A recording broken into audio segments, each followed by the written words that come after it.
আউযু বিল্লাহি মিনাশ শাইতানির রাজীম বিসমিল্লাহির রাহমানির রাহিম ওয়াল আসরি ইন্নাল ইনসানা লাফি খুসর إلا الذين آمنوا وعملوا الصالحات وتواصوا بالحق وتواصوا بالصبر صدق الله العظيم কি বলেন খুব বড় সূরা কোরআনে কারীমের সর্বকনিষ্ঠ ছোট্ট একটি সূরা বিপুল সংখ্যক মুফাসসিরিনে কেরাম এই সূরাটিকে মক্কি সূরা হিসেবে তারা গণ্য করেছেন।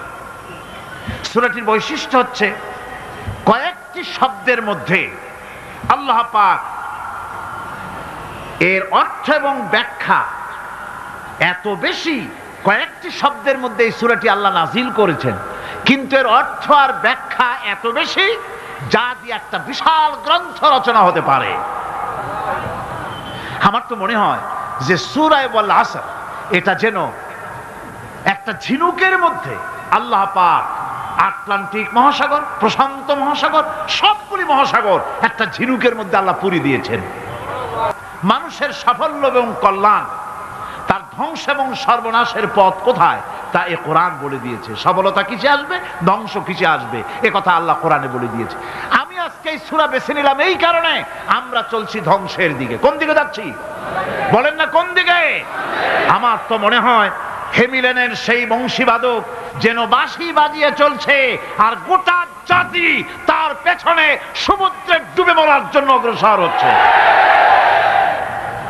বন্ধুগণ, আমি বলতে চাচ্ছি যে আজ আমরা সফলতা এবং ব্যর্থতা কিসে, লাভ আর ক্ষতি কিসে এটা বুঝতে পারছি না বলেই গোটা জাতির এই দুর্দিনে সূরা ওয়াল আসর এইটাই আমাদের আলোচনা করা উচিত বলে আমি মনে করি। এর মধ্যেই আল্লাহ পাক আমাদের লাভ, আমাদের ক্ষতি, আমাদের সাফল্য, আমাদের ব্যর্থতা এর মানদণ্ড নির্ণয় করে দিতে পারেন কে? কথা বোঝেন নাই? তাহলে বলেন না কে দিতে পারেন? সেই আল্লাহ রাব্বুল আলামিন, তিনি এই কোরআনকে দিয়েছেন, এই সূরা তিনি নাজিল করেছেন। ইমাম শাফি রাহমাতুল্লাহ আলাইহি বলেছেন, লোকেরা যদি এই ছোট্ট সূরাটি উপরে চিন্তা ভাবনা করে তাহলে একটা মানুষের জন্য এই সূরাটাই তার হেদায়েতের জন্য যথেষ্ট হয়ে যেতে পারে, আর কিচ্ছু লাগে না। এই ছোট্ট সূরাটি একটা মানুষের সম্পূর্ণ হেদায়েত হওয়ার জন্য যথেষ্ট। আল্লাহ রাব্বুল আলামিন শুরু করছেন এভাবে, ওয়াল আসরি ইন্নাল ইনসানা লাফি খুসর। ওয়াল আসরি, আসরের আগে একটা অ আছে। আরবি গ্রামার অনুযায়ী এই অটা হচ্ছে ওয়াও কাসমিয়া, এটা হচ্ছে শপথ। আল্লাহ কসম করছে। আপনারা খুব চিন্তা ভাবনা করেন, মাথা ঠান্ডা করে, কান এবং দিল, মন, মগজ সব এদিকে আপনারা গভীর মনোনিবেশ সহকারে যদি শোনেন তাহলে বুঝতে পারবেন আল্লাহ পাক শপথ করতেছেন, কসম করতেছেন। এটা কি সোজা ব্যাপার না বিরাট ব্যাপার? আমরাও তো কসম করি। কখন করি? কথাটাকে নিশ্চিত করার জন্য, দৃঢ়ভাবে বিশ্বাস করার জন্য বলি, আল্লাহর দোহাই, আল্লাহর কসম, এই বলে আমরা আমাদের কথাকে উপস্থাপন করি, অধিকতর বিশ্বাস করার জন্য। আল্লাহ পাক কসম করতেছেন, তবে আল্লাহর কসম আর আমাদের কসম এক না। আমরা কসম করি সবচাইতে যিনি বড়, মহানত্ব, বিরাটত্ব, শ্রেষ্ঠত্বের উপরে ভিত্তি করে আমরা কসম করি, যেহেতু আল্লাহর চাইতে মহান, বড়, শ্রেষ্ঠ আর কেউ নাই। এই জন্যে আল্লাহর চাইতে বড় কেউ নাই বলে আমাদের জীবনের শ্রেষ্ঠ স্লোগান, মুসলমানের জীবনে শ্রেষ্ঠ স্লোগান নারে তাকবীর। আসতে কইলেন কেন?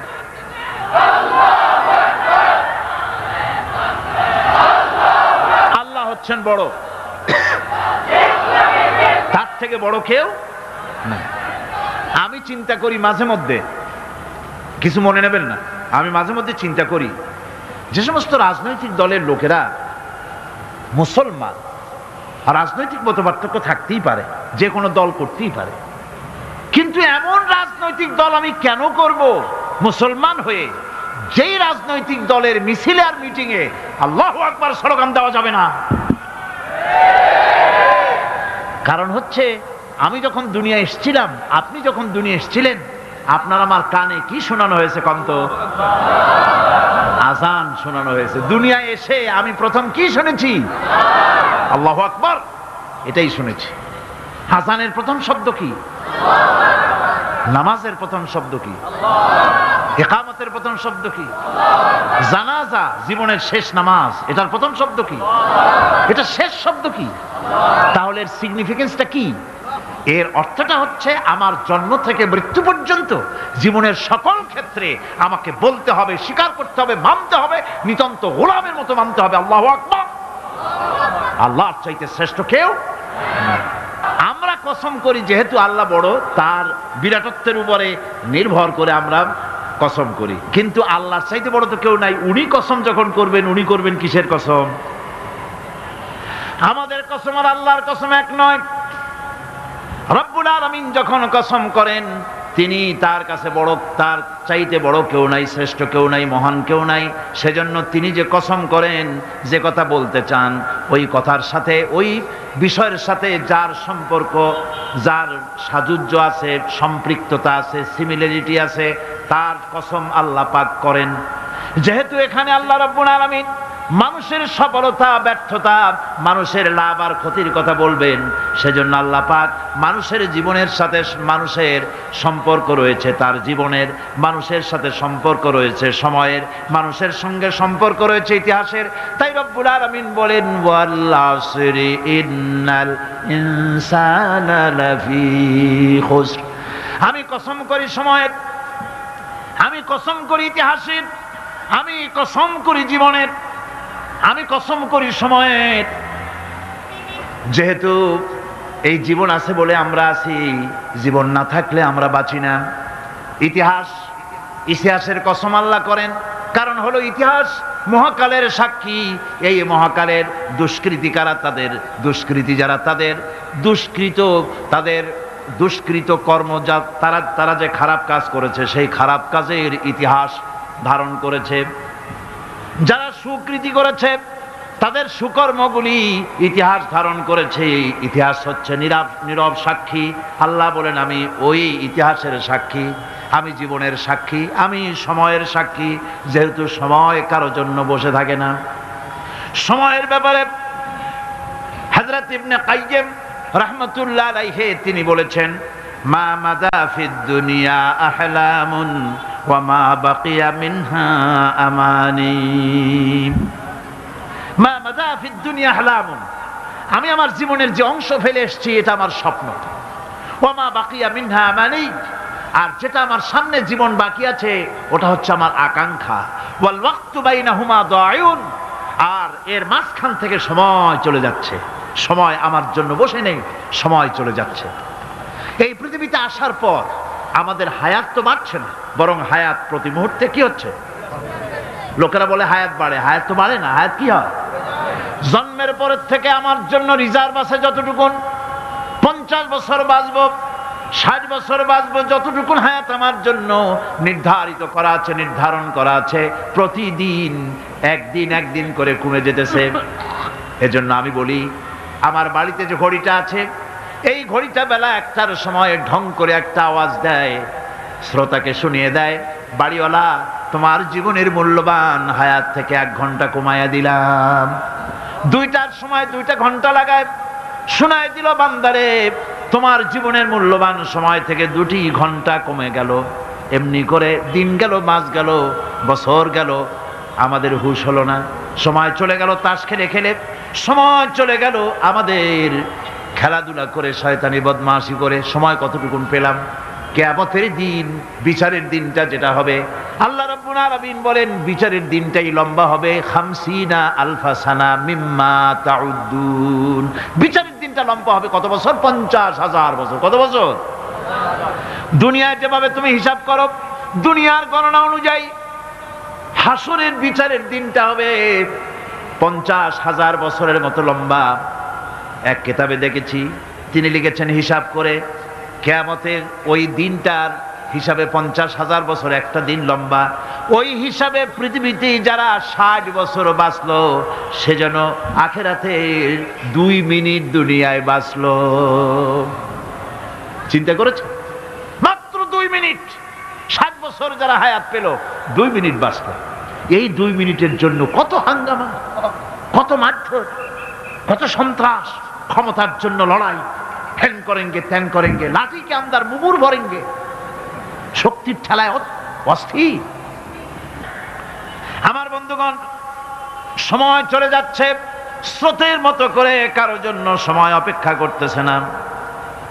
আমাদের মৃত্যু প্রতি মুহূর্তে কাছে চলে আসতেছে।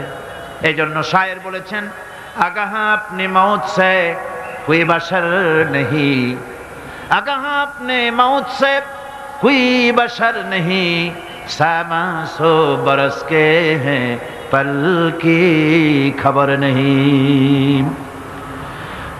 মৃত্যু সম্পর্কে আমাদের কারো জানা নাই, যে কোনো মুহূর্তে মৃত্যু আমাদের কাছে এসে যেতে পারে।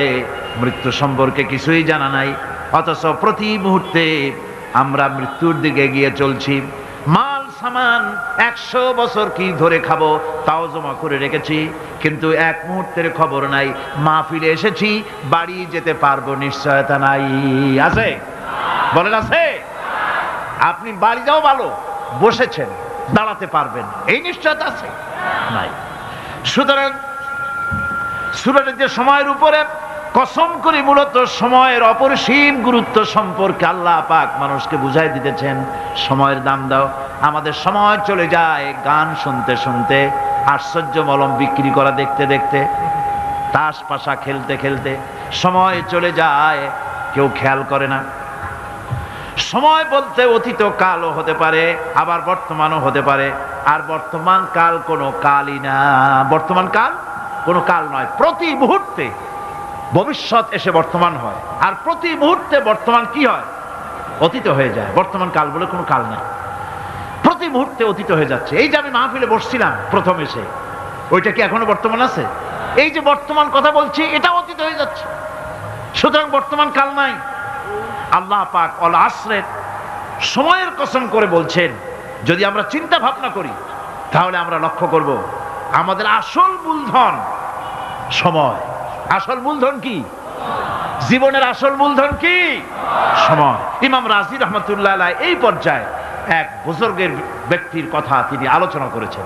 তিনি বলেছেন যে একটা লোক, তিনি সূরা আল আসর এর ব্যাখ্যা তিনি বুঝতেছিলেন না। ব্যাখ্যাটা কি? এই মাথার মধ্যে ঘুরপাক খাচ্ছিল এর ব্যাখ্যা কি? একবার তিনি বাজারে ঢুকলেন, তারপরে তিনি শুনতে পেলেন বাজারের এক প্রান্ত থেকে একজন চিল্লায় বলতেছে, সেই ব্যক্তির উপরে রহম করো যার পুঁজি গলে যায়, সেই ব্যক্তির উপরে রহম করো যার পুঁজি গলে যায়। উনি চিন্তা করলেন পুঁজি এবার গলে কেমনে? উনি দৌড়ে গেলেন, যায় দেখেন যে যে ব্যাটা চিল্লাচ্ছে সে হচ্ছে বরফ বিক্রেতা। কি বিক্রেতা? বরফ। বরফ, আইস। এখন এই বরফ বিক্রেতা সে চিল্লায় বলতেছে, সেই ব্যক্তির পরে রহম করো যার পুঁজি কি গলে যায়। সূর্যের তাপ বাড়তেছে আর বরফ গলে যাচ্ছে। সে বুঝাতে চাচ্ছে যে আমার এই বরফটা জমাট থাকা অবস্থায় তোমরা কেউ কেনো, যেহেতু আমার পুঁজি তো এর মধ্যে আমি ইনভেস্ট করেছি। এটা যদি পানি হয়ে যায় তো পানি তো কেউ কিনবে না, এটা তো যেখানে সেখানে পাওয়া যায়। বরফ পাওয়া যায় না বলেই তো আমি বরফ কিনে আনছি। তোমরা আমার প্রতি দয়া করো, তাড়াতাড়ি করে বরফটা কিনে নিয়ে যাও। ইমাম রাজি রহমতুল্লাহ আলাইহি বলেন, বুজুর্গ ব্যক্তি চিৎকার মেরে বললেন, আল্লাহু আকবার, আমি কিন্তু এই বরফ বিক্রেতার ঘোষণার মধ্য দিয়ে সূরা আল আসরের তাফসীর আমি বুঝে ফেলেছি। তার মানে হলো বরফ বিক্রেতা যেভাবে বলতেছে সেই ব্যক্তির উপরে রহম করো যার পুঁজি গলে যায়, আমারও তো একটা পুঁজি আছে, ওই পুঁজির নাম হায়াত। প্রতি মুহূর্তে আমার পুঁজি তো গলে যেতেছে, আমার পুঁজি তো গলে যায়, প্রতি মুহূর্তে কমে যেতেছে। আহারে, এই পুঁজি যে গলে গেল ধরে রাখতে পারলাম না, এই জন্য কিছুই তো করতে পারি নাই। সূরা আল আসরের ভিতরে মানুষের আয়ুষ্কাল দেওয়া হয়েছে, বরফ গলে যাওয়ার মতো দ্রুত সে আয়ু কমে যাচ্ছে। একে যদি নষ্ট করে ফেলা হয়, ভুল কাজে ব্যয় করা হয়, সেটাই হচ্ছে মানুষের মূল ক্ষতি। মানুষের মূল ক্ষতি। ব্যবসায় ক্ষতিগ্রস্ত হয়েছে, এটা মূল ক্ষতি নয়। স্বাস্থ্য হারাইছে, মূল ক্ষতি নয়। রাজনীতিতে ব্যর্থ হয়েছে, মূল ক্ষতি নয়। জীবনে মন্ত্রিত্ব হারাইছে, মূল ক্ষতি নয়। মূল ক্ষতি প্রতি মুহূর্তে সময় নষ্ট হচ্ছে, এটাই মূল ক্ষতি। ভাইরা, কিয়ামতের দিন জান্নাতীদের কোনো দুঃখ থাকবে না, সকলের দুঃখ থাকবে। জান্নাতীদের কোনো দুঃখ থাকবে নাকি? থাকবে, থাকবে। জান্নাতীদের মনের মধ্যে একটা দুঃখই থাকবে। ভালো করে শুনুন, জান্নাতীদের মনের মধ্যে একটা দুঃখই হবে। তারা মনে মনে চিন্তা করবেন, আফসোস করবেন, আহারে যদি দুনিয়ায় বসে অমুক সময় বাসে বসেছিলাম, আজে বাজে চিন্তা করেছি, বাড়ির ড্রয়িং রুমে একা একা বসে বসে আজে বাজে চিন্তা করেছি, অমুক অমুক সময় খেলাধুলায় কাটাইছি, এই সময়গুলিতে যদি সুবহানাল্লাহ, আলহামদুলিল্লাহ, লা ইলাহা ইল্লাল্লাহ, আল্লাহু আকবার, এই তাসবিহ যদি পড়তাম, জিকির আজগার করতাম, জান্নাতের ভিতরে আরো নিয়ামত লাভ করতে পারতাম। সময়টা তো কাজে লাগাইলাম না। মানুষের সবটা, মুমিনের সব কাজে সওয়াব। ওয়াকুলু লিন্নাসি হুসনা, মানুষের সঙ্গে ভালো ভালো কথা কও, মানুষের সঙ্গে হাসি মুখে কথা কও। একজনের সাথে হাসি মুখে কথা বললেন, আপনার একটা সদকা দেওয়ার মতো সমান সওয়াব আমলনামায় লেখা হয়ে গেল। ভালো ভালো কাম করো। বন্ধুগণ, সময় দ্রুত গতিতে চলে যাচ্ছে, মানুষের জীবন ক্ষতিগ্রস্ত হচ্ছে। ক্ষতি থেকে বাঁচতে পারবে চারটা গুণ যার মধ্যে আছে, বাকি সব ক্ষতিগ্রস্ত হয়ে যাবে। আমার ভাইয়েরা, এই কথাগুলি বলে আল্লাহ পাক যেন এরকম একটা দৃষ্টান্ত দিলেন। আপনি যদি পরীক্ষার হলে গিয়া দেখেন, ছাত্ররা পরীক্ষা দিতেছে, পরীক্ষার জন্য নির্ধারিত সময় কতটুকুন? 3 ঘন্টা। 3 ঘন্টা। 3 ঘন্টা। আপনি গিয়ে দেখলেন কোন একজন পরীক্ষার্থী পরীক্ষা দিতে গিয়ে আর একদিকে তাকায় আছে, আকাশের তারা গুনতেছে, অথবা সে গল্প করতেছে, অথবা পরীক্ষা বাদ দিয়ে আজে বাজে কিছু লিখতেছে। আপনি যেমন তাকে, ওই ছেলেটাকে আনবো না, গাফেল ছেলেটাকে ঘড়ির দিকে তাকায় বলেন, এই ছেলে ওই ঘড়ির দিকে তাকাও, দেখো তোমার সময় কিন্তু চলে যেতেছে, মাত্র 1 ঘন্টা, আর তুমি সময় নষ্ট করতেছো। আল্লাহ যেন স্নেহ পরবশে তামাম পৃথিবীর গোলামদেরকে, বান্দাদেরকে আঙ্গুল নির্দেশনা দিয়ে বলছেন, বান্দারা প্রতি মুহূর্তে তোর জীবনের মূল্যবান সময় চলে যেতেছে, প্রতি মুহূর্তে সময় যাচ্ছে। আল ইনসান, ইনসান বলতে শুধু মুসলমান না, ইনসান বলতে কি মুসলমান শুধু না, আল ইনসান মানব মণ্ডলী, বিশ্বের সমস্ত মানুষকে আল্লাহ বলছেন, হিন্দু, খ্রিস্টান, বৌদ্ধ, নাসারা, ইহুদি, মজুসি, মুসলমান, বিশ্বের সব মানুষকে আল্লাহ বলছেন। যেহেতু আল্লাহ স্রষ্টা, মানুষের ব্যাপারে সার্বিক কল্যাণময় কথা কে বলতে পারেন? কে বলতে পারেন? সে আল্লাহ রাব্বুল আলামিন বলছেন, সময় চলে যাচ্ছে, ও পৃথিবীর মানুষেরা। এই মানুষ বলতে আল্লাহ রাব্বুল আলামিন কোন ব্যক্তি, কোন গোষ্ঠী, কোন জাতিকে বলেন নাই, বলেছেন সমগ্র মানবতাকে।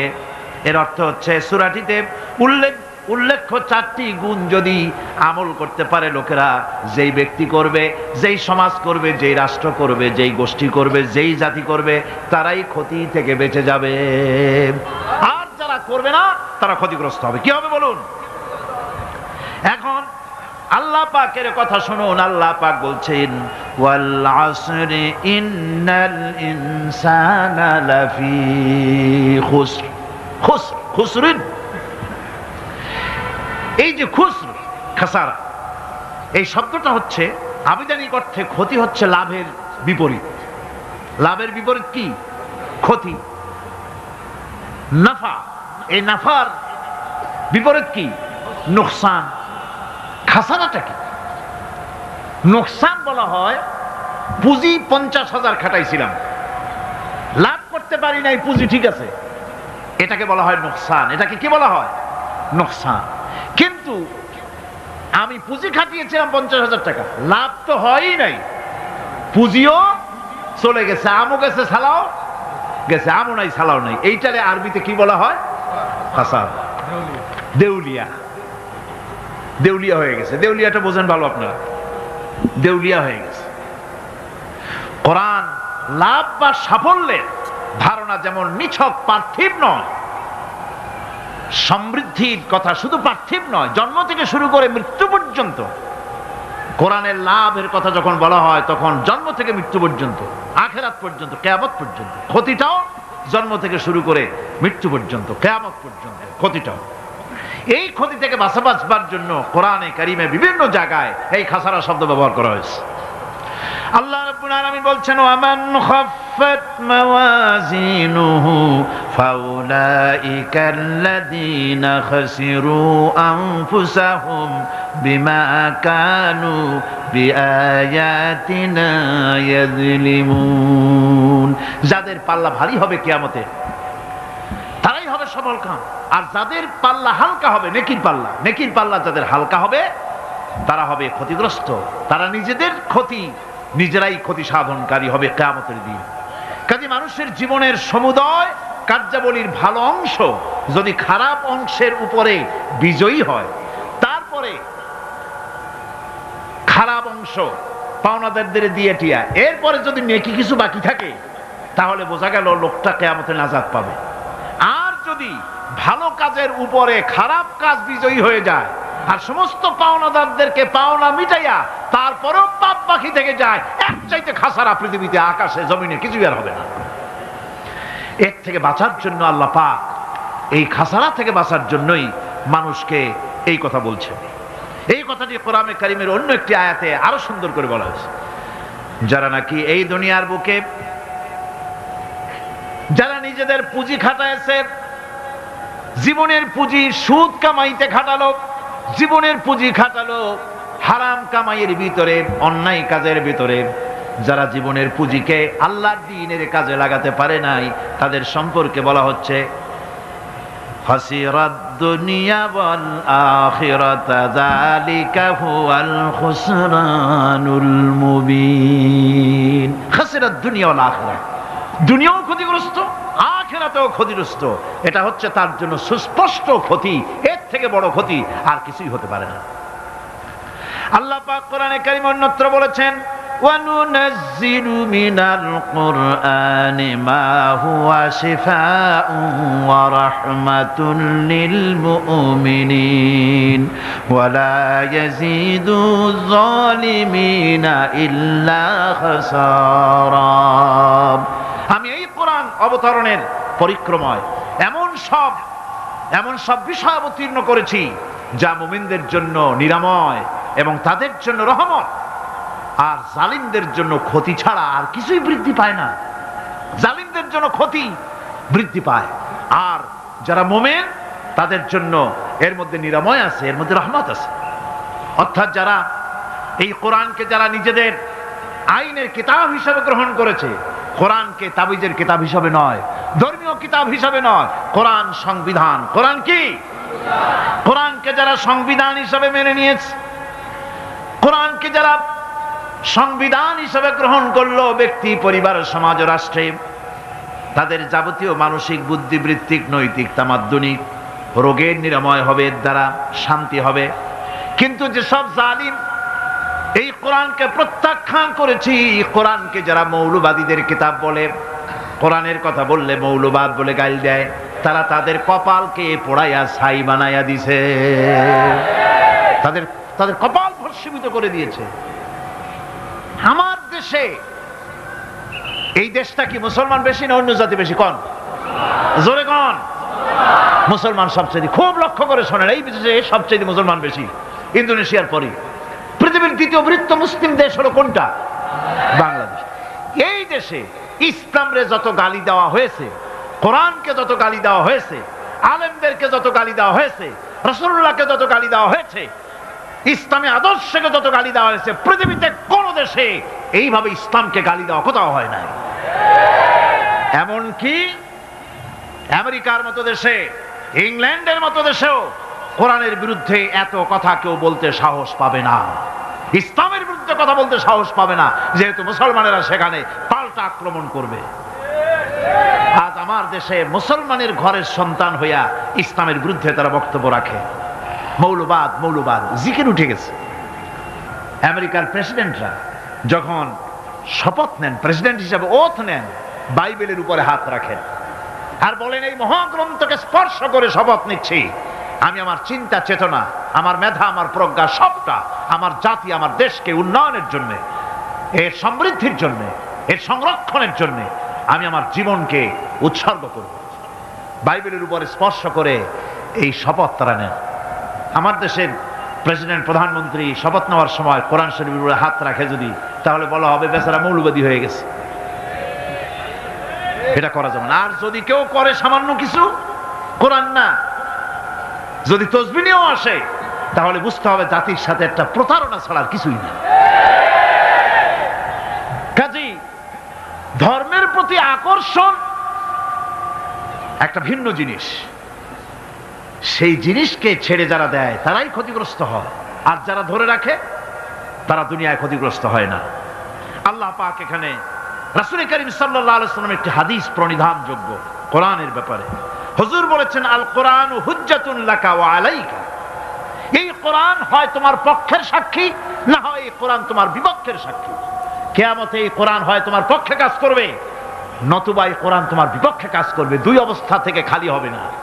হয় কোরআন তোমার পক্ষে সাক্ষী দেবে, না হয় আমরা কি চাই? কিয়ামতে কি চাই? বলেন কি চাই? কোরআনের পক্ষে যদি আমরা সাক্ষী চাই, তাহলে এই কোরআনের পক্ষে আমাদেরকে কাজ করতে হবে। এছাড়া আমাদের নাজাতের কোনো পথ নাই। আমাদের মুক্তির পথ হচ্ছে কোরআন কেন্দ্রিক, রাসূলুল্লাহর হাদিস কেন্দ্রিক। এর বাইরে আমাদের সমস্ত পুঁজি নষ্ট হয়ে যাবে। আমাদেরকে পৃথিবীতে টিকে থাকতে হলে কোরআনের উপরে ভিত্তি করে আমাদেরকে বাঁচতে হবে, টিকতে হবে। কোরআনে কারিমে আল্লাহ রাব্বুল আলামিন অন্যত্র বলেছেন, কুল ইন্নাল খাসিরিনাল্লাযীনা খাসিরু আনফুসাহুম ওয়া আহলিহিম ইয়াওমাল কিয়ামাহ আলা যালিকা হুয়াল খুসরানুল মুবিন। বলো, প্রকৃত দেউলিয়া তারাই যারা কিয়ামতের দিন নিজেকে, নিজের পরিবার পরিবর্গকে এই ক্ষতির দিকে যারা ঠেলে দেবে। ভালো করে শুনে নাও, এটি হচ্ছে সুস্পষ্ট ক্ষতি, সুস্পষ্ট দেউলিয়াপনা। এই ক্ষতি থেকে বাঁচার জন্য আল্লাহ রাব্বুল আলামিন কোরআনে কারীমের মধ্যে বলেছেন, ওয়াল আসরি ইন্নাল ইনসানা লাফি খুস। পড়েন সবাই, ওয়াল আসরি ইন্নাল ইনসানা লাফি খুস। মানুষের, সমগ্র মানুষের জীবন ক্ষতিগ্রস্ত, ব্যর্থ। কে বলতেছেন? গা শিউরে ওঠার কথা না? গা শিউরে ওঠে। আল্লাহ বলতেছেন ক্ষতিগ্রস্ত, ব্যর্থ। আপনি যতই মনে করেন আপনার মিল আছে, কল আছে, কারখানা আছে, মন্ত্রী, টাকা পয়সা আছে, প্রেসিডেন্ট হয়েছেন, প্রধানমন্ত্রী হয়েছেন, আপনার জীবন সফল হয়েছে, আল্লাহ বলেন না, জীবন ব্যর্থ, জীবন বিফল, জীবন ক্ষতিগ্রস্ত। তাম পৃথিবীর সমস্ত মানুষ ক্ষতিগ্রস্ত, ব্যর্থ। 4টা কাজ করলে সফল হবে। কয়টা কাজ? জোরে বলেন, কয়টা কাজ? ইল্লাল্লাযীনা আমানু ওয়া আমিলুস সালিহাতি ওয়া তাওয়াসাউ বিল হাক্কি ওয়া তাওয়াসাউ বিস সাবর। 4টা কাজ করলে জীবন হবে সফল। এই ব্যর্থতা থেকে, এই ক্ষতি থেকে যদি বাঁচতে চাই কিনা? কারা কারা চাই? দেখাই তো হাত। কারা কারা চাই? ক্ষতির হাত থেকে বাঁচতে চাই কারা? আলহামদুলিল্লাহ, হাত নামান। ক্ষতির হাত থেকে যারা বাঁচতে চান, আল্লাহ রাব্বুল আলামিন তাদের জন্য ফর্মুলা পেশ করেছেন, ইল্লাল্লাযীনা আমানু ওয়া আমিলুস সালিহাতি ওয়া তাওয়াসাউ বিল হাক্কি ওয়া তাওয়াসাউ বিস সাবর। আল্লাহ পাক বলেন 4টি কাজ করলে জীবন সফল হয়ে যাবে। কয়টা কাজ? 4টা কাজ করলে জীবনটা সফল হয়ে যাবে। 1 নম্বরে ঈমান। 1 নম্বরে কি? ঈমান। এটাই হচ্ছে ফাউন্ডেশন। ক্ষতি থেকে বাঁচার জন্য প্রথম যে গুণটি, সেটির নাম হচ্ছে ঈমান। ইসলামে ঈমানের স্থান সর্বপ্রথম, তারপরই হচ্ছে ইসলাম। ঈমান আগে, তারপরে কি? ইসলাম। ইসলাম হচ্ছে বীজ, ঈমান হচ্ছে বীজ, আর ইসলাম হচ্ছে চারা, গাছ। এটা হচ্ছে ভিত্তি। এই ভিত্তিকে সর্বপ্রথম মজবুত করতে হবে, ঈমানের ভিত্তি। ঈমানের ভিত্তি দুনিয়ায় ঈমানের আহ্বান জানাবার জন্যই আল্লাহ রাব্বুল আলামিন সমস্ত নবী এবং রাসূলদেরকে পৃথিবীতে পাঠিয়েছেন ঈমানের আহ্বানের জন্য। দুনিয়ার সমস্ত নবীদের দাওয়াত ছিল ঈমানের দাওয়াত। কিসের দাওয়াত?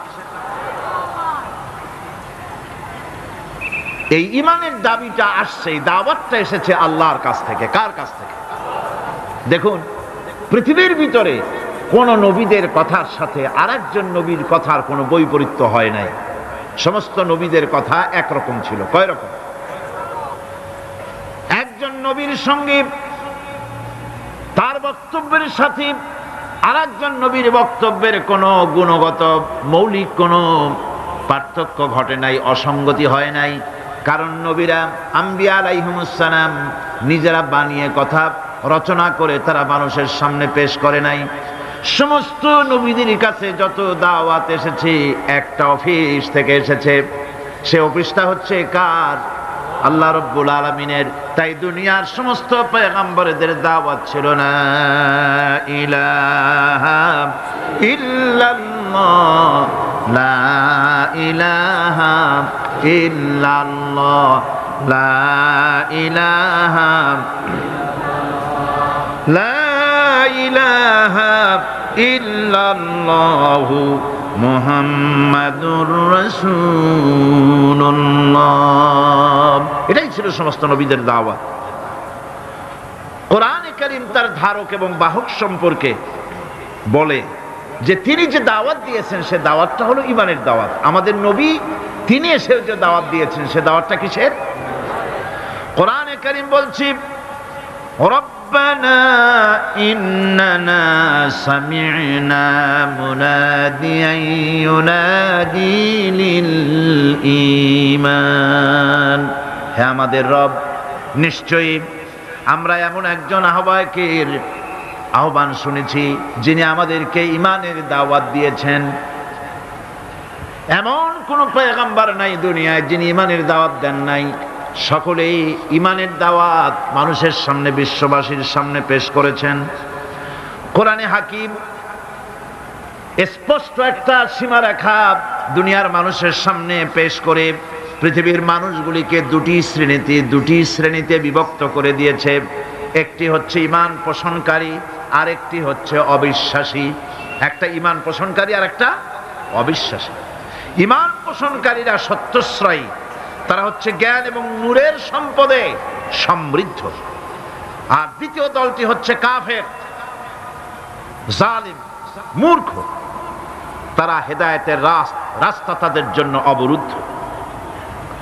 কোরআনে কারীম এই দুইটি দল সম্পর্কে উল্লেখ করতেছেন, মাসালুল ফারিকাইনি কাল আ'মা ওয়াল আসাম্মি ওয়াল বাসীরি ওয়াস সামিম হাল ইয়াস্তাবিয়ানি মাসালান আফালা। কোরআন শরীফ বলছে, হাল ইয়াস্তাবিয়ানি মাসালান আফালা তাযাক্কারুন। দুইটি শ্রেণীতে আল্লাহ পাক ভাগ করে দিয়েছেন। একটা শ্রেণী হচ্ছে অন্ধ, বোবা, বধির। আরেকটি যারা শুনতে পায়, চোখে দেখতে পায়। এই দুটি কখনো এক নয়, সমান নয়। এ দুটির রাস্তা আলাদা। কাফেরের রাস্তা আর ইমানদারদের রাস্তা সম্পূর্ণ ভিন্ন। আল্লাহ রাব্বুল আলামিন ঈমান এবং কুফরের পার্থক্য বলে দেওয়ার জন্য গোটা মানব জাতির মধ্যে স্পষ্ট করে বলেছেন, লা ইকরাহা ফিদ-দীন ক্বাদ তাবায়্যানার রুশদু মিনাল গায়ব। দ্বীনের ব্যাপারে জোর জবরদস্তি নেই। এখানে হেদায়েতের পথ এবং গোমরাহি, হেদায়েতকে গোমরাহির পথ থেকে সম্পূর্ণ আলাদা করে দেওয়া হয়েছে। লা ইকরাহা ফিদ-দীন, দ্বীনের ব্যাপারে কোনো জোর জবরদস্তি নাই। যারা ধর্মনিরপেক্ষবাদী তারা এই আয়াতটাকে নিজেদের মতবাদকে প্রতিষ্ঠার লক্ষ্যে অনেক সময় কাজে লাগায়। দুটি আয়াতকে তারা বেশি ব্যবহার করে। একটা হচ্ছে লাকুম দীনুকুম ওলিয়া দিন, আর একটা হচ্ছে লা ইকরাহা ফিদ্দিন। এই দুইটি আয়াতকে ধর্ম নিরপেক্ষবাদীরা ব্যবহার করে। এই দুটির কোনটি তাদের আদর্শকে বোঝাবার লক্ষ্যে ব্যবহারের কোনো সুযোগ নাই। লা ইকরাহা ফিদ্দিন, ধর্মের ব্যাপারে কোনো বাড়াবাড়ি নাই, জোর জবরদস্তি নাই। এ কথা বলা হয়েছে এই কারণে যে কোন বিধর্মীকে, অমুসলিমকে ভয় দেখিয়ে, লোভ দেখিয়ে অথবা কোন ক্রমে কোন প্রকার চাপ সৃষ্টি করে তাকে মুসলমান বানানো যাবে না। এমনকি সূরা তওবার মধ্যে এসেছে, যুদ্ধ চলাকালীন সময়, জিহাদ চলাকালীন সময় কোন অমুসলিম যদি ইসলাম জানার জন্য তোমাদের তাঁবুতে আসে, তাহলে তুমি তাকে ইসলাম বুঝাও। ইসলাম শোনার পরে যদি মেনে নেয় ভালো কথা, আর যদি না মানে তাকে তার তাঁবু পর্যন্ত ফিরে যেতে চাও, ফিরে যেতে দাও। মাঝপথে তাকে আক্রমণ করা যাবে না। ধর্মের ব্যাপারে কোনো বাড়াবাড়ি নাই। লা ইকরাহা ফিদ্দিন, এর দ্বারা ধর্ম নিরপেক্ষতার কোনো কথা বোঝানো হয়নি। আর লাকুম দীনুকুম ওয়ালিয়া দিন, এটা ছিল কাফেরদের সেই বক্তব্যের প্রেক্ষিতে যেখানে কাফেররা বলেছিল মুহাম্মদ সাল্লাল্লাহু আলাইহি ওয়াসাল্লাম, আসুন আমরা এক কাজ করি, সেটা হলো ধর্ম নিয়ে আমাদের মধ্যে যে বাকবিতণ্ডা হচ্ছে, আমরা ধর্মকে 50-50 ভাগ করে দিই। কিছুদিন আমরা গিয়া আপনার আল্লাহরে সেজদা দেই, আর কিছুদিন আপনারা আমাদের মূর্তিগুলিকে প্রণাম করুন। এই প্রস্তাব যখন রাখল, আল্লাহ রাব্বুল আলামিন সূরা কাফিরুন অবতীর্ণ করে দিলেন, কুল ইয়া আইয়ুহাল কাফিরুন লা আ'বুদু মা তা'বুদুন। হে কাফেরেরা, হে অবিশ্বাসীরা, নবী আপনি বলুন, হে অবিশ্বাসীরা, তোমরা যার ইবাদত করো আমরা তার ইবাদত করি না, আবার আমরা যার ইবাদত করি তোমরাও তার ইবাদত করো না। সুতরাং লাকুম দীনুকুম ওয়ালিয়া দীন, সুতরাং তোমাদের দিন তোমাদের জন্য, আমাদের দিন আমাদের জন্য। এখানে নিরপেক্ষতার কথা বলা হয় না, এখানে পক্ষের কথা বলা হয়েছে। কিসের পক্ষ? ধর্মের পক্ষ। কিসের পক্ষ? হিন্দু, খ্রিস্টান, বৌদ্ধ, তোমরা তোমাদের ধর্মের পক্ষে থাকো। মুসলমান, তোমরা তোমাদের ধর্মের পক্ষে থাকো। ধর্মের ব্যাপারে নিরপেক্ষ হওয়ার কোনো সুযোগ নাই। আছে নাকি সুযোগ? আমি পার্লামেন্টে বলেছি এই কথা, যে একটা ধর্মের উপরে বিশ্বাস করে নিজেকে একটা ধর্মের পক্ষের ব্যক্তি হিসাবে ঘোষণা করে কেউ বলছে, দাবি করছে আমি হিন্দু, কেউ বলছে আমি বৌদ্ধ, কেউ বলছে আমি খ্রিস্টান, কেউ বলছে আমি মুসলমান। নিজেকে একটা ধর্মের বিশ্বাসে বিশ্বাসী ঘোষণা করার পর আমি ধর্ম নিরপেক্ষ, এই কথাটা মিথ্যা, বানোয়াট, জালিয়াতি, প্রতারণা, মুনাফিক। কোন ধর্মের অনুসারী ব্যক্তি ধর্ম নিরপেক্ষ হতে পারে না। কেবলমাত্র নাস্তিক, যারা আল্লাহরে মানে না, আল্লাহকে স্বীকার করে না, ওরা বলতে পারে আমরা ধর্ম নিরপেক্ষ, ধর্মের ব্যাপারে আমরা নিরপেক্ষ, গুলো মানি না, বিশ্বাস করি না। কিন্তু যারা ধর্মে মানে, সেদের যে ধর্মেরই হোক না কেন, সে ব্যক্তি ধর্ম নিরপেক্ষ যদি দাবি করে, এটা মিথ্যে কথা, এটা মুনাফিকি ছাড়া আর কিছু হতে পারে না। মুসলমানকে, যে কোনো জাতিকে যে ধর্মে আছে ধর্মের পক্ষে থাকার কথাই বলা হয়েছে। এখন আমি বলতেছিলাম ইমানের কথা। ইমান আগে আনতে হবে। ইমান সম্পর্কে আল্লাহ রাব্বুল আলামিন বলতেছেন, ইমান হলো আগে, তারপরে ইসলাম। আবার ইমান আনার আগে আবার কুফরি একটা শব্দ আছে, সেটা হলো ফামান ইয়াকফুর বিত্তাগুতি ওয়া ইউমিন বিল্লাহি ফাকাদ ইসতামসাকা বিল উরওয়াতিল উসকা লা ইনফিসামা লাহা والله سميع عليم فمن يكفر بالطاغوت যে ব্যক্তি তাগুতকে অস্বীকার করেছে সর্বপ্রথম তাগুতকে অস্বীকার করতে হবে ওয়া ইউমিন বিল্লাহ আর এরপরে আল্লাহর উপরে যে ঈমান আনলো ফাকাদ ইসতামসাকা বিল উরওয়াতিল উসকা সেমন এক শক্ত অবলম্বন ধারণ করলো যা তাকে কোনো কিছুই বিচ্ছিন্ন করবে না ধ্বংস করে দেবে না সুবহানাল্লাহ। এখন সত্যিকারের ঈমানদারের পরিচয়টা কি?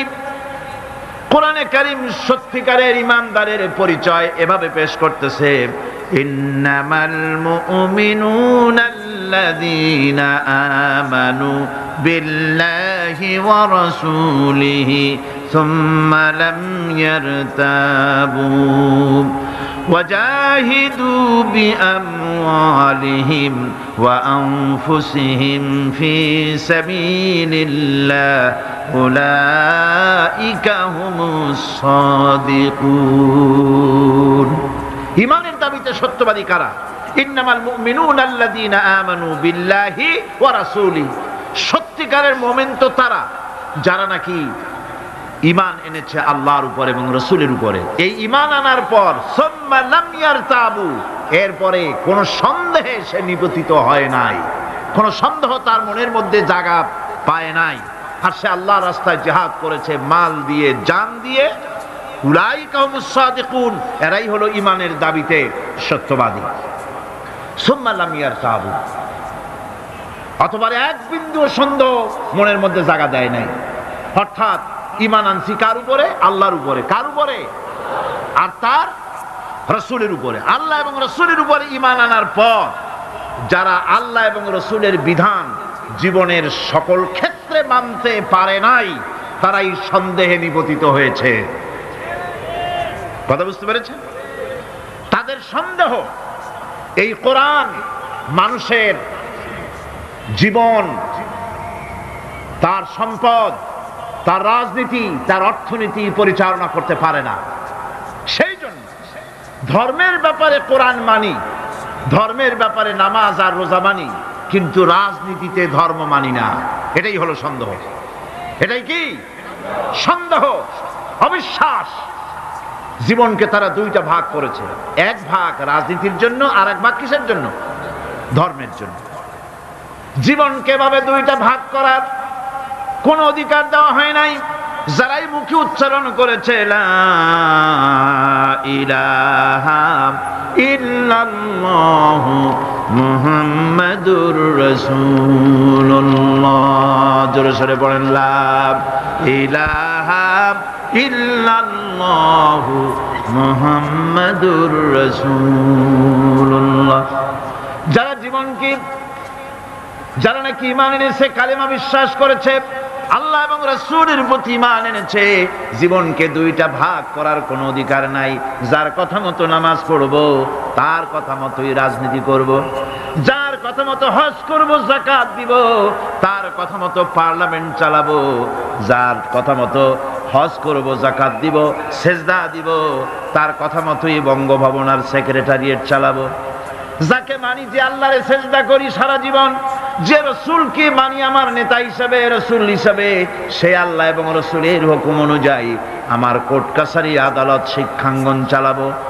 এটা যদি চালাই তবে আমি মুমিন, আর যদি না চালাই, সন্দেহে যদি নিপতিত হয়ে যায় যে কোরআন থাকবে মসজিদে, আমার পার্লামেন্টে কোরআন ঢুকতে পারবে না, কোরআন পার্লামেন্ট শুরু হওয়ার সময় একবার তেলাওয়াত হবে কিন্তু তা আমল করা হবে না, অনুষ্ঠানগুলি শুরু হবে কোরআন দিয়ে কিন্তু তা আমল করা হবে না। কোরআন তেলাওয়াত করে ব্যবসা প্রতিষ্ঠান উদ্বোধন করা হচ্ছে কিন্তু সুদের টাকা দিয়ে ব্যবসা প্রতিষ্ঠান বানানো হলো। বিবাহ পড়ানো হচ্ছে কোরআনের আয়াত দিয়ে কিন্তু যৌতুক গ্রহণ করা হারাম, সেই যৌতুক দিয়ে বিয়ে উদ্বোধন করা হলো। এমনি সকল ক্ষেত্রে নাফরমানি করে যে ঈমানের দাবি করলো, এই ঈমান ঈমান নয়, এর নাম মুনাফিকি। এখন এই কথাটা মনে রাখতে হবে যে ঈমান এমন এক বিষয় যা আবার মৌখিক দাবি করলেই হয় না। কেউ যদি পড়ে লা ইলাহা ইল্লাল্লাহ, মুসলমান কি হয়ে গেল? বলেন আপনি, ফতোয়া দেন হয়ে গেল? खिरद ने गर कह भी दिया ला इलाहा इल्लल्लाह तो क्या हासिल, दिलो निगाह मुसलमान नहीं तो कुछ भी नहीं। खिरद ने गर कह भी दिया ला इलाहा इल्लल्लाह, মুখে আসলো আর স্বতঃস্ফূর্তভাবে বলে ফেললো লা ইলাহা ইল্লাল্লাহ, তো क्या हासिल, এতে কিছু এর দ্বারা কোনো উপকার হলো না। দিল নিগাহ মুসলমান হি তো কুছ ভি নেহি, অর্থাৎ তার মন তার মস্তিষ্ক লা ইলাহাকে বিশ্বাস করলো না, আমল করলো না, এই কালেমা পড়ার কোনো দাম নাই। এবার আল্লাহর ভাষায় শুনুন, আল্লাহ রাব্বুল আলামিন বলেন وَمِنَ النَّاسِ مَن يَقُولُ آمَنَّا بِاللَّهِ وَبِالْيَوْمِ الْآخِرِ وَمَا هُمْ بِمُؤْمِنِينَ। আল্লাহ রাব্বুল আলামিন বলছেন, লোকেদের মধ্যে এমন অনেক লোক আছে যারা মুখে বলে আল্লাহর উপর ঈমান এনেছি, পরকালকে বিশ্বাস করেছি। আল্লাহ বলেন ওমা হুম বিমুমিনিন, এরা মুমিন না। আল্লাহ কি বলছেন খুব লক্ষ্য করেন। একদিকে মুসলমান হইতে হলে বিশ্বাস করতে হবে কি আল্লাহর পরকাল, রাসূলের উপর ঈমান, এগুলি করতে হবে। একটা লোক ঘোষণা করলো যে আমি আল্লাহ এবং পরকালকে বিশ্বাস করি, এরপরে আল্লাহ পাক বলছেন ওমা হুম বিমুমিনিন, এরা মুমিন না, কারণ এই কথাগুলি তার মুখের মনের কথা না। সে ব্যক্তি, এরকম ব্যক্তি এ মাহফিলও থাকতে পারে, যদি থাকে আল্লাহ রাব্বুল আলামিন তাকে হেদায়েত নসিব করে দিন, আমরা বলি আমিন। সে লোকটিকে আমি আলোচনা করলে আপনি নিজেই বুঝতে পারবেন, যা ভুল তার কাছে ধরা পড়বে। আয়নার সামনে দাঁড়ালে পরে আয়না সব বলে দেয়, ঠিক কি না?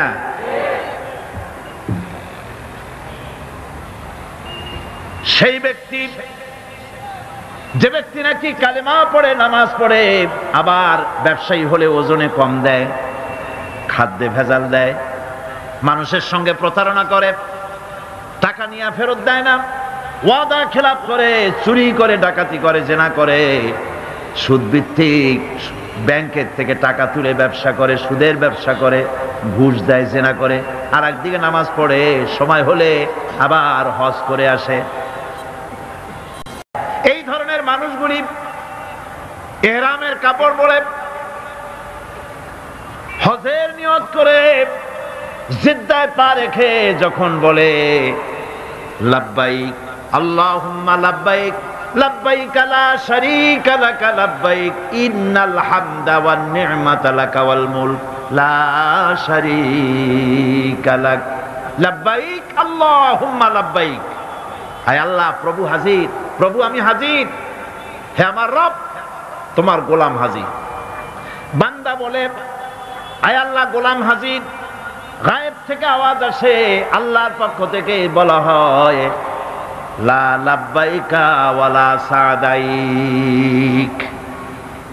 বান্দা বলছে আমি উপস্থিত মাবুদ, আর মাবুদ বলছে আমি তোমার উপস্থিতিকে গ্রহণ করলাম না।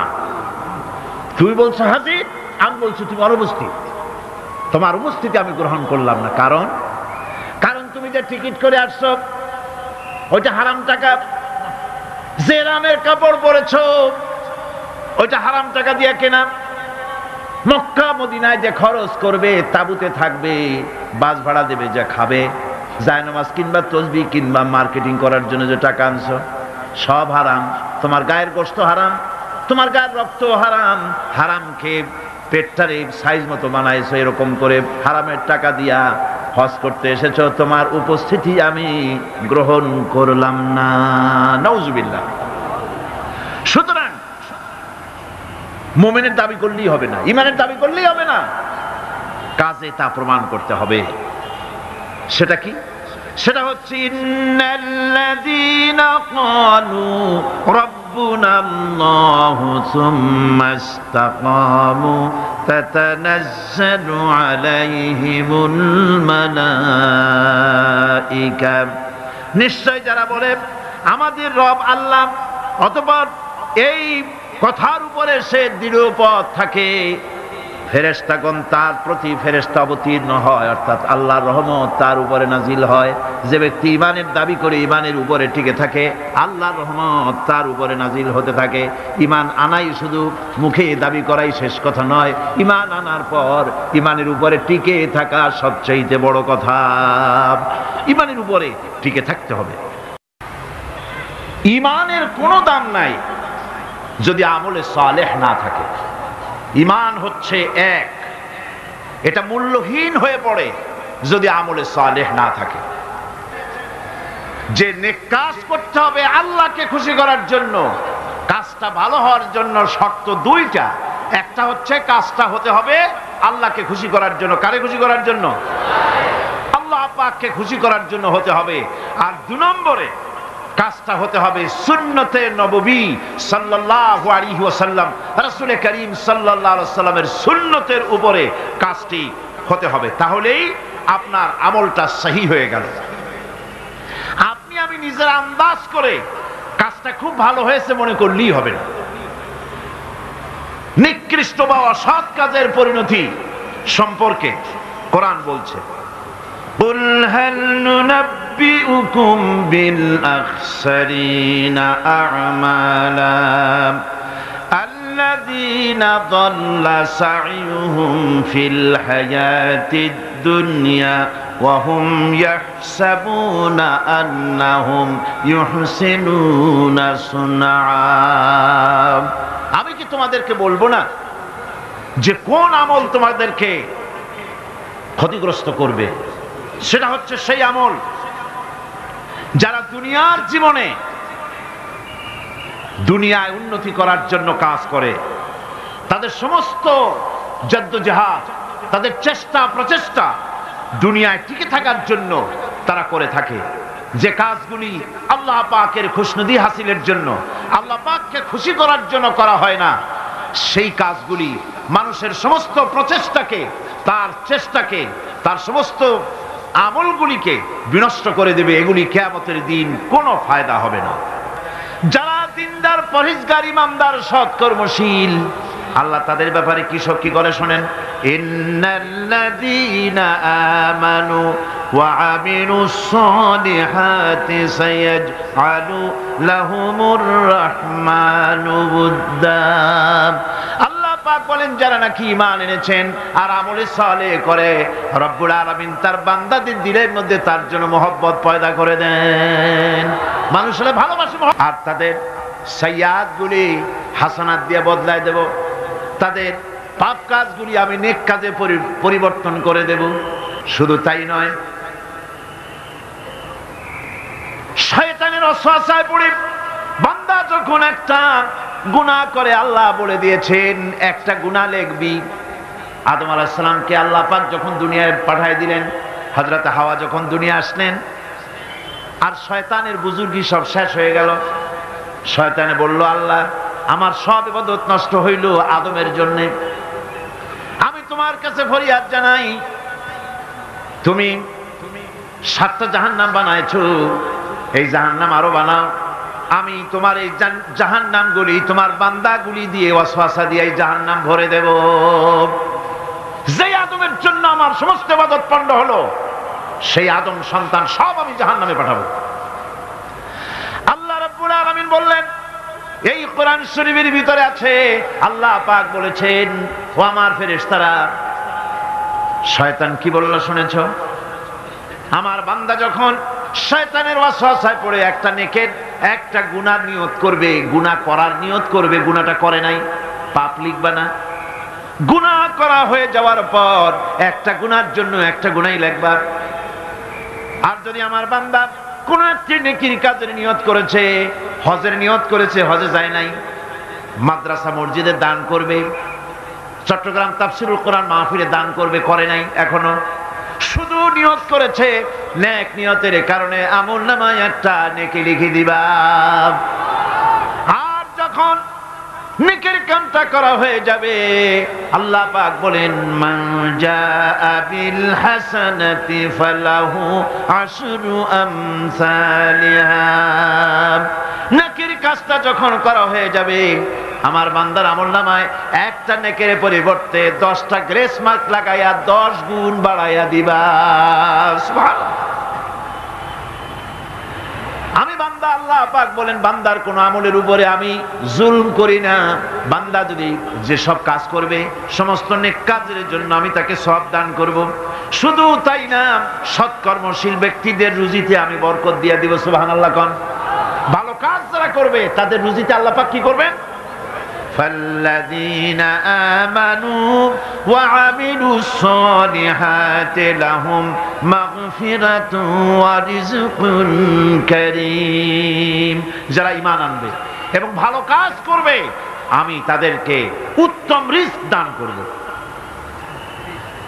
শুধু তাই নয়, আমলে সালিহ যারা করবে সৎকর্মশীল লোকদের, তাদের জন্য রয়েছে আমার কাছে ক্ষমা, মাগফিরাত। وَإِنِّي لَغَفَّارٌ لِمَنْ تَابَ وَآمَنَ وَعَمِلَ صَالِحًا ثُمَّ اهْتَدَى। নিঃসন্দেহে আমি ক্ষমাশীল ওই সব বান্দাদের জন্য যারা সৎ কাজ করে, আমলে সালেহ করে, নেক কাজ করে আর গুনাহ থেকে তওবা করে, আর এই তওবার উপরে, হেদায়েতের উপরে টিকে থাকে। আমি তাদের গুনাহ খাসি আমি রব্বুল আলামিন মাফ করে দেই, গুনাহ খাতাকে ক্ষমা করে দেব। যারা ঈমান আনবে, আমলে সালেহ করবে, নেক কাজ করবে, তাদেরকে আল্লাহ পাক ক্ষমার ওয়াদা করেছেন। মানব গোষ্ঠীকে মহা ক্ষতি থেকে বাঁচাবার জন্য আল্লাহ পাক তৃতীয় যে পয়েন্টের কথা বলেছে বাঁচার জন্য 4 নম্বরের বিষয়, এটা হলো কয়টা কথা আমাদেরকে ক্ষতি থেকে রক্ষা করবে? বলেন না কয়টা? 4টা। তার একটা হলো কি? 2 নম্বরে কি? আমলে সালেহ। 3 নম্বরে কি? হকের দাওয়াত। 4 নম্বরে কি? সবর। সবর কোরআনে কারীমের মধ্যে সর্বাধিক ব্যবহৃত একটি শব্দ সবর। আরবি ভাষায় বিভিন্ন অর্থে এই সবর শব্দ এসেছে, তবে সাধারণত সবর শব্দের অর্থ হচ্ছে অবিচলতা, দৃঢ়তা, সহিষ্ণুতা, মন মেজাজের সমতা, ধীরতা, কষ্ট সহিষ্ণুতা, বরদাস্ত, এগুলি হচ্ছে সবরের অর্থ। আমরা মনে করি সবর হচ্ছে ধৈর্য। হ্যাঁ, ধৈর্যটা ঠিক, কিন্তু সেই ধৈর্যের অর্থ কি? এই ধৈর্যের অর্থ এই নয় যে কেউ আপনার একটা থাপ্পড় মারবে আর আপনি বলবেন ভাই হাতে ব্যথা পাইছেন নাকি, তাহলে আমার আর একখান থাপ্পড় দিয়ে দাঁত যে কয়টা আছে তাও ফালাই দেয়। এর নাম সবর না। সবর হলো বিপদে আপনি হতাশ হবেন না, বিপদে ভেঙে পড়বেন না, বিপদে থাকবেন দৃঢ়, অবিচল, মাথা ঠান্ডা, সুস্থ মস্তিষ্কে বিপদকে ওভারকাম করার জন্য কৌশল অবলম্বন করবেন। এটাই হচ্ছে সবর। ধৈর্য ধরতে হবে অবিচলতার সাথে, দৃঢ়তার সাথে, সহিষ্ণুতার সাথে। আল্লাহর জান্নাতে যাওয়ার জন্য এই সবর আমাদেরকে ইখতিয়ার করতে হবে। আমরা কি আল্লাহর জান্নাতে যেতে চাই? আমরা কি জান্নাতে যেতে চাই? অবশ্যই আল্লাহর জান্নাতে আমরা যেতে চাই। এই জান্নাতে যাওয়ার জন্য আল্লাহ রাব্বুল আলামিন কোরআনে কারীমের মধ্যে বলেছেন, আম হাসিবতুম আন তাদখুলুল জান্নাতা ওয়া লাম্মা ইয়া'লামিল্লাহুল্লাযীনা জাহাদু মিনকুম ওয়া ইয়া'লামাস সাবিরিন। তোমরা কি মনে করেছো যে বেহেশতে চলে যাবে, অথচ এখনো দেখা হয় নাই যে তোমাদের মধ্যে কে সবর অবলম্বনকারী, জিহাদের ময়দানে কে জিহাদ করতে এবং সবর ইখতিয়ার করতে কে তোমাদের মধ্যে পারদর্শী, অথবা এই পরীক্ষায় কে কামিয়াব হবে, এটা এখনই দেখা হয় নাই। আর এমনি তোমরা জান্নাতে চলে যাবে? জান্নাতে যাওয়া তো সহজ নয়। আল্লাহ পাক পরীক্ষা নেবেন, সেই পরীক্ষায় কামিয়াব হতে হবে। আর আল্লাহ পাক বলেছেন অবশ্যই সবরের পরীক্ষা নেব। وَلَنَبْلُوَنَّكُمْ حَتَّى نَعْلَمَ الْمُجَاهِدِينَ مِنْكُمْ وَالصَّابِرِينَ وَنَبْلُوَ أَخْبَارَكُمْ। অবশ্যই আমি তোমাদেরকে পরীক্ষা করব, আর এই পরীক্ষার ভিতরে সত্যিকারের মুজাহিদ যারা, তারাই দৃঢ়, যারা নাকি দৃঢ়তা অবলম্বন করবে, সবর ইখতিয়ার করবে, আল্লাহ রব্বুল আলামিন পরীক্ষায় তাদেরকে কামিয়াব করবেন। এই সবর এক মহা সম্পদ। সবর ইখতিয়ার করতে হবে মুসলমানদেরকে। জান্নাতের ভিতরেও আল্লাহ পাক যারা সবর করবে তাদের জন্য বিরাট নিয়ামত আল্লাহ পাক জান্নাতে দান করবেন। জান্নাতে যাওয়ার জন্য সবর একটা মহাগুণ। এই গুণ মুসলমানদের ভিতরে থাকতে হবে। যখন বিপদ আসে, মুসিবত আসে, রব্বুল আলামিন বলেন বিপদ যখন আসে, মুসিবত যখন আসবে, বান্দা যারা মুমিন তারা পড়ে ইন্না লিল্লাহি ওয়া ইন্না ইলাইহি রাজিউন। নিশ্চয়ই আমরা আল্লাহর জন্য এবং আমাদের সকলকেই আল্লাহর কাছে ফিরে যেতে হবে। এই কথাটা মুমিনদেরকে বলতে হবে। পড় গিয়া জিস পর নজর बंदा को मौला कर दिया, पड़ गया जिस पर नजर बंदा को मौला कर दिया, आ गया जिस दाम में जोश कतरा को दरिया कर दिया। আল্লাহ রাব্বুল আলামিনের রহমতের নজর যদি কোনো গোলামের প্রতি পড়ে যায়, গোলামটা বাদশাহে পরিণত হয়ে যায়। আল্লাহর রহমতের নজর যদি এক ফোঁটা পানির উপরে পড়ে যায়, পানি ফোঁটা আটলান্টিক মহাসাগরে পরিণত হয়ে যায়। সে আল্লাহ রাব্বুল আলামিনের উপরে ঈমান এনে সৎ কাজ করে হকের দাওয়াত দিয়া সবর ইখতিয়ার করলে পরে আল্লাহ পাক তাদেরকে জান্নাত দান করবেন। জান্নাতের সুউচ্চ মাকাম আল্লাহ পাক দান করে দিবেন।